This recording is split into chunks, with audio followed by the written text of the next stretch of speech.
Jose Pequeno was the kind of guy who did it all. Played sports and musical instruments, loved the outdoors.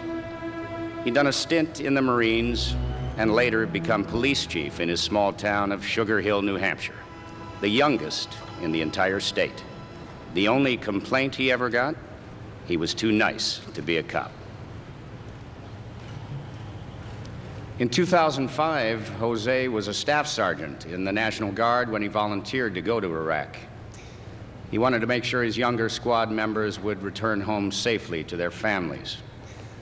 Jose's mother, Nellie Bagley, and sister Elizabeth maintained close contact with him, worried like any family, and looked forward to him coming home soon.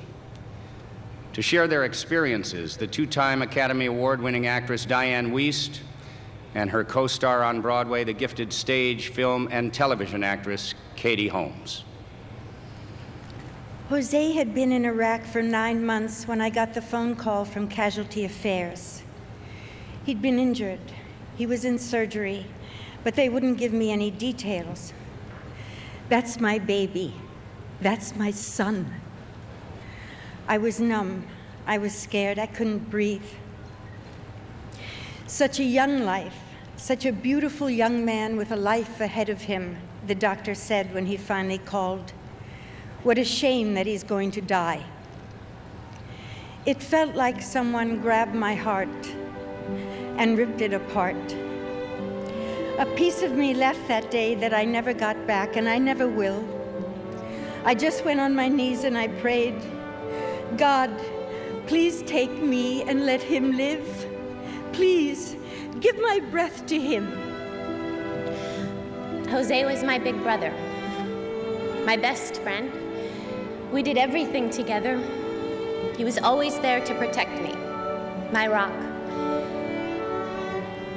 How could this be? We got on the next plane from New Hampshire so we could be at the hospital in Bethesda when Jose arrived. As he was being wheeled into ICU, you couldn't recognize him. His head was so swollen, 2-3 times normal. And there were tubes and wires and breathing machines attached to him. It was days until we found out how Jose was wounded. He was calling in about a suicide bomber when an insurgent tossed a grenade into his Humvee. The driver was killed instantly, and Jose was tossed from the vehicle. The shrapnel had exploded inside of Jose's helmet. Part of his brain was out on the sand. He wasn't breathing. A medic saved his life. Jose had lost the bottom 2 lobes of the left side of his brain. The doctor warned us that my son's best quality of life would be a vegetative state. If you believe in miracles, the doctor said, pray for one, because that's what you're going to need. So I found a little part of Jose's shoulder where I could put my hand. And that's when I felt the warmth. And I said to my son, you're going to make it, and we're going to be with you. And I promise that I'm never going to leave you alone ever again.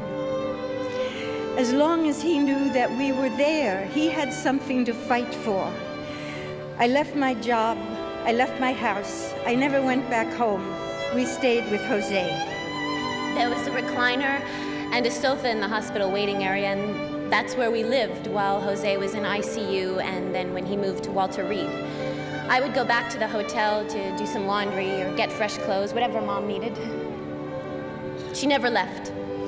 Jose came down with one infection after another. He went from 195 to 125 pounds. He had 17 surgeries, and every one of them we waited, and we never left the hospital. I brought Jose into this world. I wasn't going to give him up without a fight. It's what a mom does. There's a lot of young wives with children like Jose's who can't care for such a severely disabled husband. And the VA disability check went to her and the kids, so we had to find a way to make do on our own. Oh, but I'm a single mom. I still had to pay my rent, my phone, my car payments. My savings went real quick. And after we paid our bills, there just wasn't any money left for food. We ate a lot of ramen noodles. Those little packages that you mix with water and you stick in the microwave that we used to eat in college. They got us through maybe 3 months until people in the ward started to take notice, and they would bring us a meal or the nurses would bring us a tray. I had to go back to work, but Elizabeth wouldn't let me. She insisted I stay with Jose, and she found a temp job at the hospital, so if something happened, she could be right there. My beautiful daughter, only 21 years old, but she gave up all her friends, she gave up her college, her job, her life, to help her brother. It was touch and go for a long time. But then one day we were in the rehab gym while the physical therapists were stretching him. Maybe it hurt a little bit, and all of a sudden he came out with, "Mom." We just burst out into tears. According to the doctors, this wasn't supposed to happen. And the nurses and doctors, they just cried, "Mom." He cried, "Mom." To this day, I believe that the touch on my son's skin, his feeling our hearts and our love, was what helped Jose finally come back. And I honestly believe, and the doctors say, that the warmth of the family love is worth more than any medicine they can give. The nurses and doctors gave their all for Jose, but we ended up in 8 different hospitals in places we'd never been. We thought it would be a month, 6 weeks, and it's been over 3 years now. We're still with Jose all day long. We bathe him and dress him, make sure his feeding tube is working properly, drive him to physical therapy. Jose is not alone. He is part of the family like he's always been. When you have a child and he gets hurt, you question God. Why him? Why? God, why? We did everything in our power to save him. We've gone without sleep. We've gone without food. We've gone without a home. We had to give up our whole lives. But if this journey of hell and back will help other families that are coming behind us, maybe that's the reason why. And the most important thing I tell them is no matter how hard it gets, you stay by your loved one.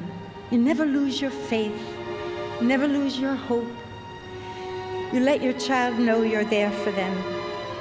You let them know you love them.